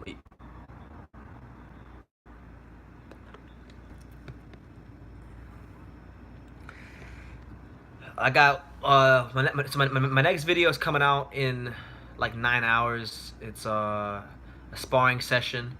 I just dropped the sparring session earlier from when I was at the gym the other day between Felix Valera and a guy named Devon Greenwood, who's a young pro. Felix Valera fought Sullivan Barrera in 2017. That was a fun sparring session. Go check that out. That's up right now. You can go watch it. I got a sparring session dropping after that. That's the first video. That's the next video coming out. I have a sparring session with an amateur versus an Olympian. I got an interview coming out with an amateur fighter named Lee Iglesias. That was a good interview. I got a Rick Glaser interview clip coming out after that. I got my 18-minute thoughts, my 18-minute video talking about Kovalev and his performance. I got one about Teofimo Lopez coming up after that. I'm editing an interview now, and then the next video I'm editing after this is another Rick Glaser clip where he talks about how Bob Arum does business. So a lot of good stuff coming out, and then who knows what I'll put out between all this stuff. So you don't even know. I don't even know.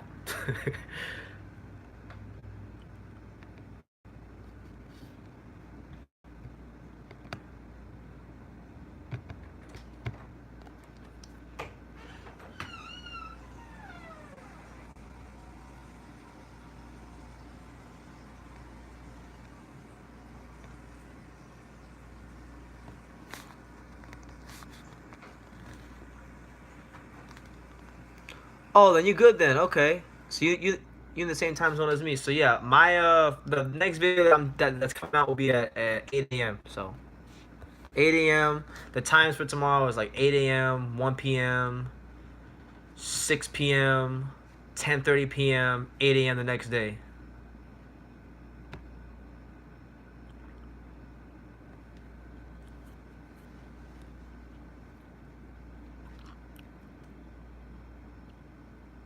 All right, Triple J. I'll see you later, man. I'll be here. For the other like what was it, 5 of you or 4 of you that are in here, just drop your comments down below, man. If I'm a little quiet, it's just because I'm focused on editing this. So don't be offended if I'm not talking.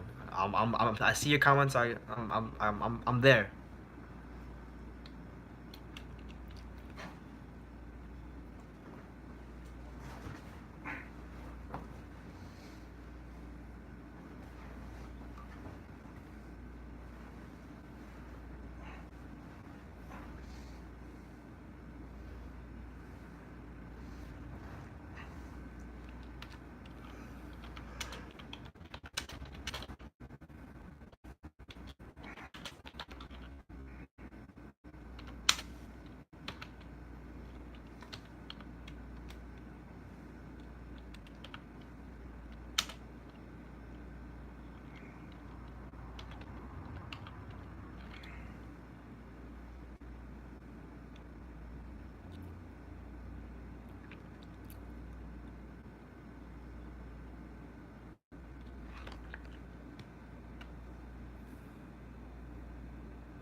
Yeah, this one right here is gonna be a good interview. I can just tell. This is a good one.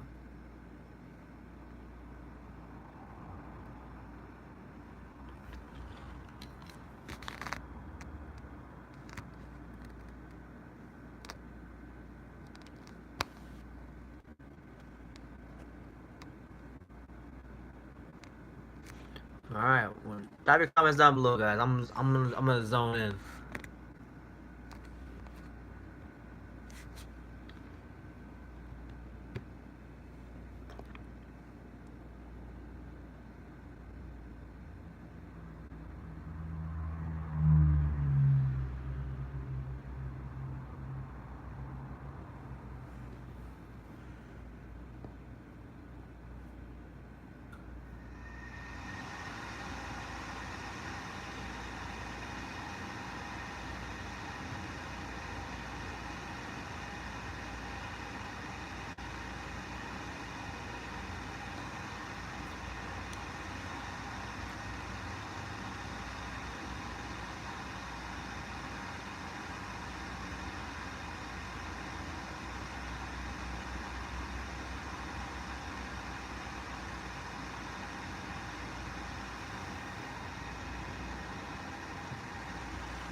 Wait, what?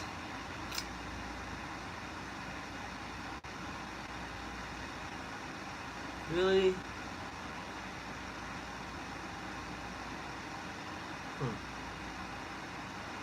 Okay. We'll skip that one.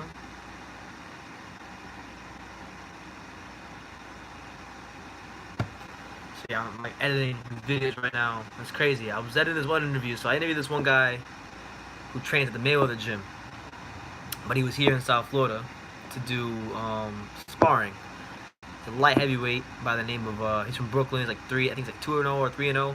David Flat Sparks, and I did a long interview with him, and I swear it was longer, and the interview just cut off like at a certain point. So I'm like kind of tripping right now because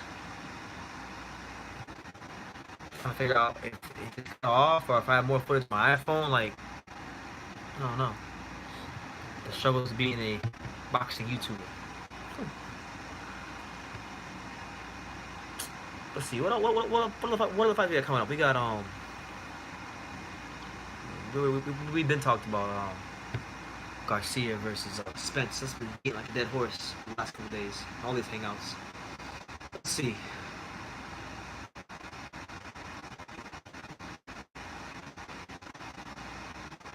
Any of y'all see Eddie Hearn's little Wagwan? What's up, Sean? How you doing, champ? Sean Ramjer in the building. New England's finest. How you doing, man? I'm sure you're in good spirits. The Patriots won the Super Bowl last night, so congrats to that. Congrats to you on that. I mean, I'm not really happy about it. I'm not mad about it either. I don't even care. I don't care, but Brady got his 6th ring. You know, he's had a remarkable career in the sport of football.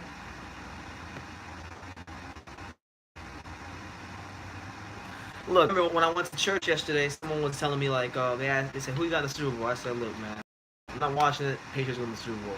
He said, oh, well, no, the Rams are winning the Super Bowl because they got this defense, they got that defense. The Patriots don't got. They find ways to win. Like, I don't care what the hell the rankings is. They're just gonna find a win game. And I hate the Patriots. I literally have. I don't like the Patriots at all, but I don't like them. It was too easy to pick. I'm glad I didn't even watch Super Bowl because it was so I'm glad I didn't watch it because I had no emotional investment in that game whatsoever. And to watch two teams score combined what, less than 20 points? We got messed up.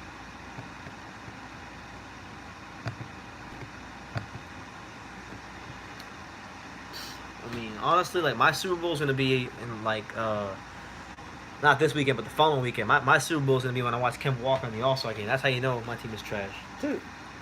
But the Hornets been playing all right. They've been playing all right. They won a couple games in a row. Got a big game tomorrow, so hopefully they win that tomorrow and get over 500. But we ain't won no championship.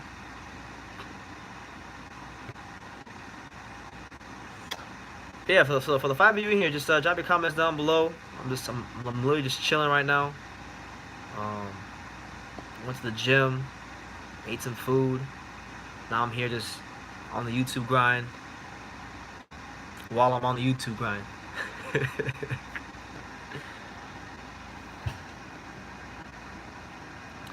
right now, have you thought about covering the NBA again? No, absolutely not. I don't know, man. Like, I mean, I could do videos about the NBA, but then it's like, I just don't want to do, like, I've tried it before. I've actually experimented in the last, like, year, like 2 years. I've tried doing videos of other sports while I cover boxing. I just don't like how it is. Like, I really, because boxing is already hard enough to cover boxing is hard enough to cover on its own because there's so many freaking weight classes, there's so many titles, there's so many things you gotta cover. You gotta cover the news, you gotta cover the fights. You gotta, in my case, I do interviews, so you do interviews. You gotta edit those. You gotta talk about the business of boxing. You gotta talk about predictions. You got all kinds of stuff going on with boxing. As for basketball, it's like, in my opinion, unless like the free agency or the off season or a trade or like the playoffs. Other than that, it's just basketball games. Yeah, I don't know. Because, you know, believe it or not, my channel was like a ball channel. People don't know that, but I covered basketball for a little bit, for a while, and so I know what it's like to cover basketball. And it's just, to me personally, for me, I like to do what's fun. Okay, boxing to me is fun. That's why I continue to do boxing. It's fun. There's always something to talk about. The personalities that boxing produces is just more entertaining to me than the basketball. That's just my opinion. But I mean, I don't know. Maybe if like, maybe like when I'll cover stuff like about the Hornets, like the Hornets, but but then again, like how many people out there besides Hornets fans really care about the Hornets? Like, we're not a big team like that, so I don't know. I've thought about doing videos about like soccer. I don't play soccer, but like I like Everton. Everton's a pretty popular team, so I thought I'd do videos about Everton. I don't know. We'll see, man. Right now, I'm just focused on boxing.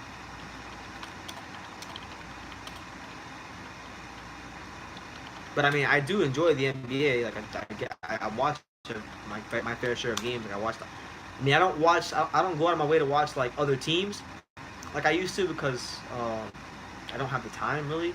And really, there's only a couple of teams that I'd like to watch in the NBA anyway. But I mean, I know what's going on in the league. Like I know the standings. I know who's playing well. I know the All-Star team. I know all that stuff. The only team I can talk to you about in depthly, because I follow them religiously, is the Hornets. And they've been fun and frustrating all at the same time this year.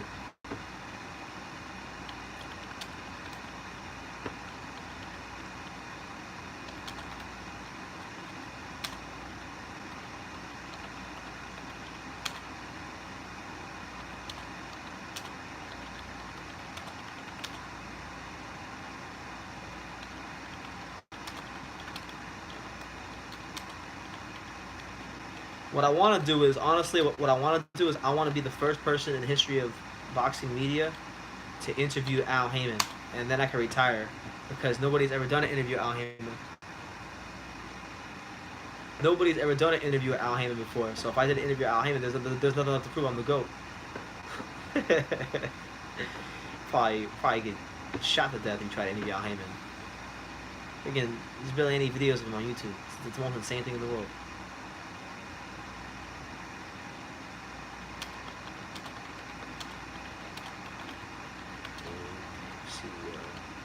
Say that.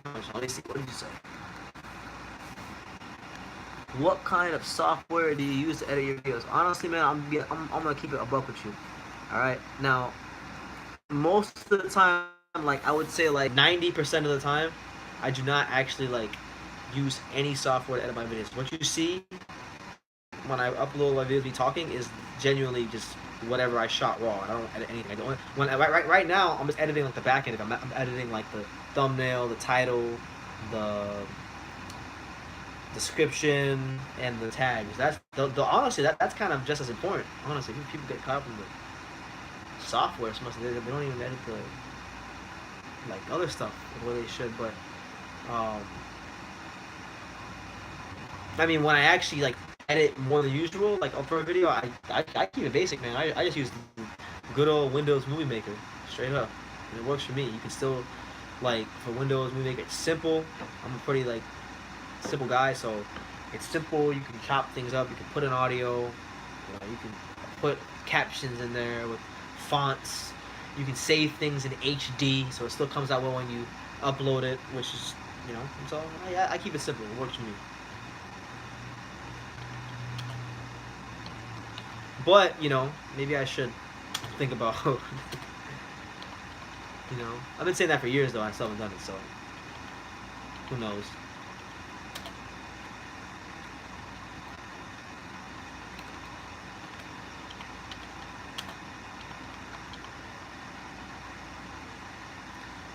Yeah, I mean, it's very simple, so that's why I use it. I'm not really, like, I'll be honest with you, like, I know how to use YouTube, but, like, as far as editing, like, I don't have the patience to, like, use, what is it, like, all these crazy programs that people like to use, like, Sony Vegas and, what's the other one? Adobe Premiere Pro and all that stuff. I just don't, I'm like, I think I'm back. I like to create, so it works for me. It's allowed me to have one of the. I'll be build a pretty good channel for it, and I'm still.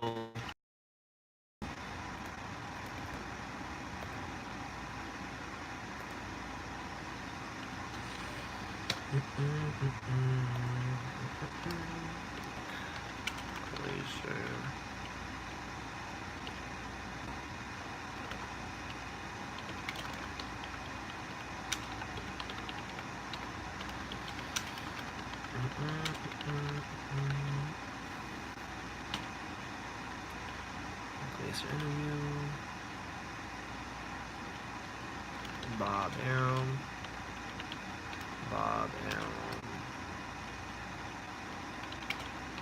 Stories. Bob Arum. Top link.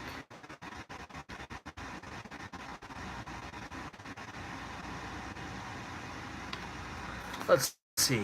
We go to live chat. Old question, kind of. What camera were you using? That one vid where it was super clear. You should try to use it more for your interviews. Which camera are you talking about? Which interviews? Which interviews are you talking about? Like, are you talking about like the recent ones, like basically any of the recent ones, like the ones with like Riddick Bowe and Jesse Robinson and those guys? Are you talking about those interviews, Sean? Live chat. Mike Vick said, "Get your butt to bed at the school." Now, man, I've been out of school for like, I don't know how many years now. Like, almost 6. Jesus, almost 6 years already. Shit, time's going by. Top Rank Boxing.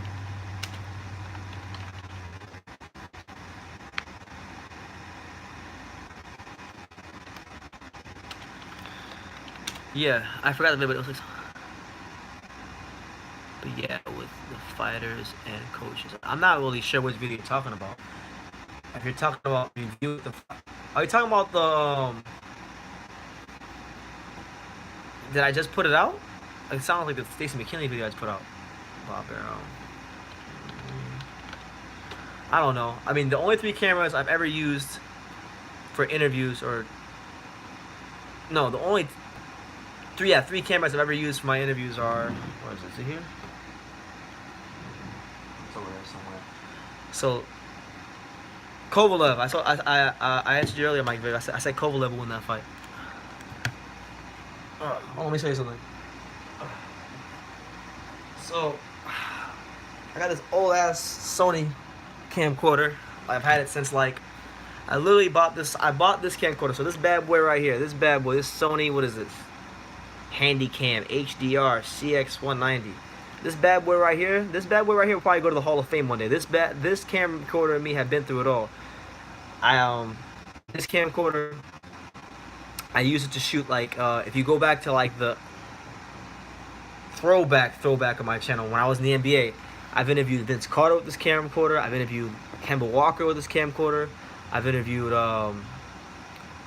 Larry Holmes with his camcorder, Vladimir Klitschko, Terrence Crawford, Sean Porter, basically pretty much everybody with this camcorder. Like one day I figure when I have no more use for this camcorder, I'll get like a silver marker and I'll just like sign it or something and I'll hang it up somewhere. This camcorder, I've been through it all, but this camcorder, I had a Sony camcorder that one of my friends sold to me a couple years ago. I used it to shoot my like Shane Mosley interview. If you've ever seen that interview, I used it for that one and a couple others. But I lost it when I was in New York City for the Wilder Stavern rematch a couple years ago. And my iPhone that I'm shooting on right now, I've just recently started using that for my interviews with like Riddick Bowe, Jesse Robinson, just any of the newer interviews that have been coming out this year. I've been using this iPhone, and it's been paying off well. So, good investment. It's about working smarter, not harder. That's what Floyd said.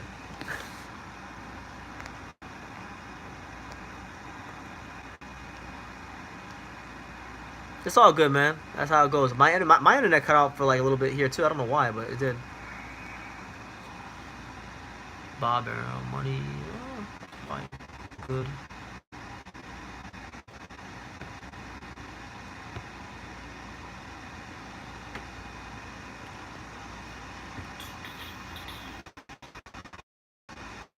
Yo, and then we're done, and then I don't know what to do after that, but.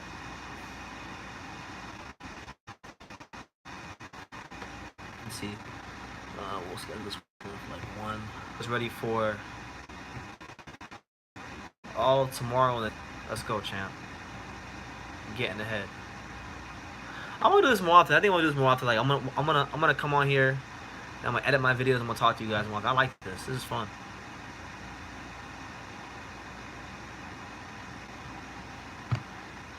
Just gotta make sure I spell the word business right, or I'll get clowned in the comments for this video. Alright, it's midnight. It's pretty late. I'm not really doing a whole lot of talking, but I'm gonna be here. So if however long I'm here, just by all means, drop your comments down below.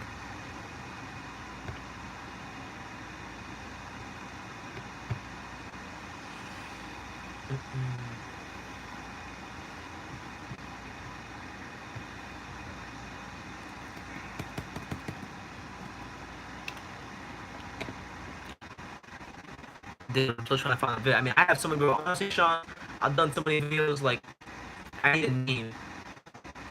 I need a name. Like, who did I interview? What year? Something. What was the topic? Cause I mean, literally, I forget. Like, I've done so many interviews and stuff like that. Like, I forget. Like about 2 weeks ago, I was going through my interviews from like 2016, and I forgot that I actually interviewed Marcus Brown because it wasn't a very memorable interview. But I interviewed Marcus Brown. Like, I'd be forgetting, so. I mean, but I've answered your question. I've only ever, to shoot my interviews and, like, sparring sessions and stuff like that, like when I'm not at my house, I've only ever used 3 cameras in my life. I used this camera that I just showed you for the majority of it. I've used a Sony camcorder for some of the other ones that I don't have anymore because I lost it, and this iPhone, which I've recently just started using since I got an iPhone. So that's really it.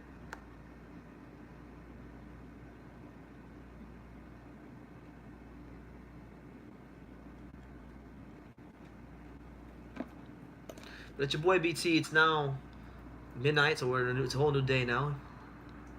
Been live for almost 2 hours. Don't even feel like it.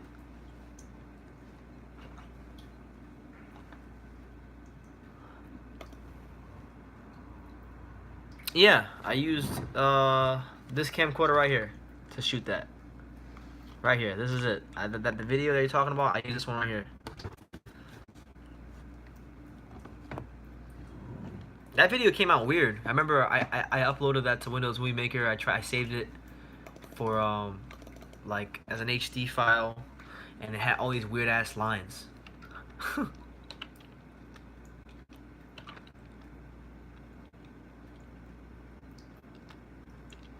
That was a good video though, regardless of that malfunction. Yeah, bro, I bought this camcorder in like I literally bought this camcorder in 2012. I bought it at Kmart for like one something. It's probably like dirt cheap now, but it's worked, and you know I'm surprised like that I still get so much out of it. Like it still works perfectly. It still gets decent audio. It gets great picture. It's great to hold and move around when I'm filming these sparring sessions. Like it's great. In fact, the sparring sessions that I just dropped recently, were on this. So big shout out to Sony. They make good stuff.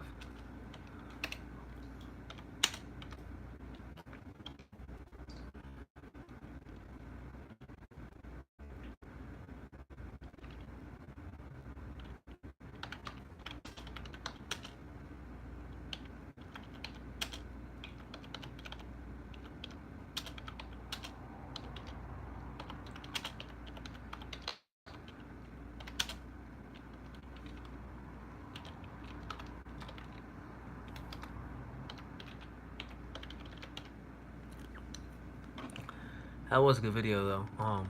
I'm looking forward to that rematch, man. Whenever it happens, maybe might even go if things go exactly how I want them to go, which is asking a lot. But put our head down. We'll see what happens. Montana Love. Let's see, Montana Love. He's the pads dressed as Elvis Presley.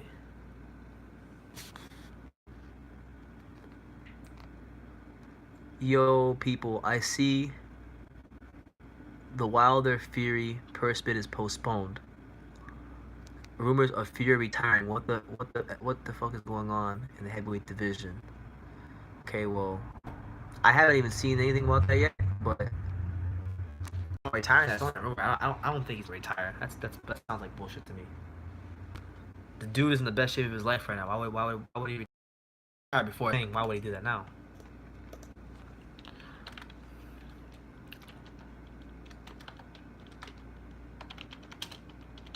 Montana Love, Montana Love, boxing,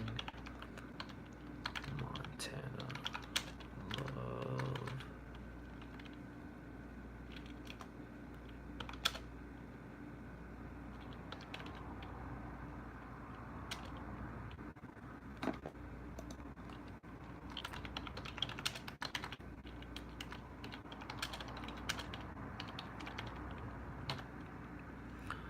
Oh, we got Montana Love, Elvis.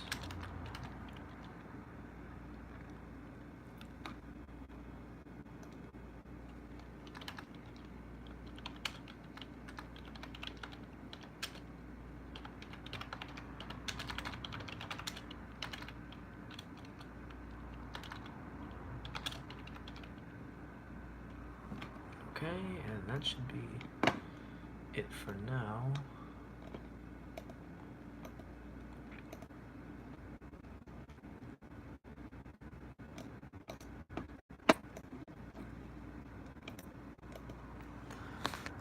Let's see, live chat. The WBC have allowed them to make another week to make the fight. Okay. Honestly, I'm just gonna sit back and wait and see what comes out. I haven't heard anything about that, so I don't know.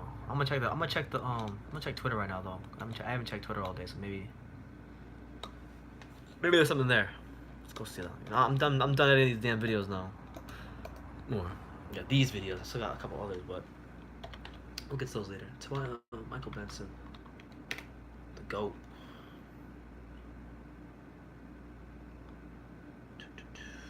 Yeah, the Tyson Fury versus Wilder purse bid scheduled for tomorrow has been postponed by the WBC after both camps requested more time to finalize a deal. No new date announced. Wow, so we're gonna have to wait longer for Eddie Hearn to put up all this money for Fury Wilder.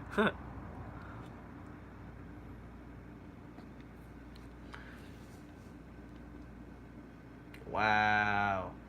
In December, Elliot Alvarez signed a big money 7-fight co-promotional deal with Top Rank. However, his trainer Mark Ramsey says the rematch defeat to Sergey Kovalev avoided his deal. He's still a Top Rank, but now has no long-term guarantee. Oh, how would you sign? That's dumb by Top. That's dumb. Why would you sign a 34-year-old to a 7-fight deal? That's just surefire proof. That's surefire disaster. Artur Beterbiev calls out Sergey Kovalev. Now he has a belt. I have a belt. It's a good time. Unification fight is a big fight. Let's do it. Kovalev, we can fight. Okay. Amateur rivalry. It'd be good to see their amateur rivalry get settled in the pros. Damn, everybody's calling out Sergey Kovalev. Anthony Yard? Really? Sergey Kovalev regained the WBO world title over the weekend with a strong performance, but as far as I'm concerned, him holding the belt is just temporary arrangement, and it'll be in my hands before too long. Shut the hell up. Fight somebody good.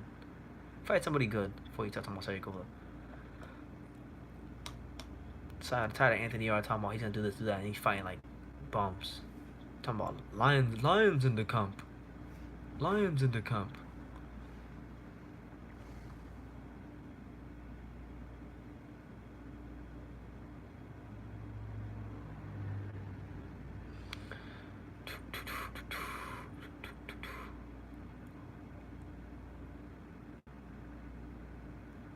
The WBO now officially ordered Jaime Munguia to defend his super welterweight title against Dennis Quinn. Okay. Alright, well, it's what is it? It's 12:11 here on the East Coast. I'm pretty much finished editing all my videos. I'll stay on for like, I don't know, a couple more minutes. Hey, do y'all have anything else you want to ask me before I get off? Because I am going to get off very soon. I gotta figure out what the hell happened with this one interview. It's driving me insane.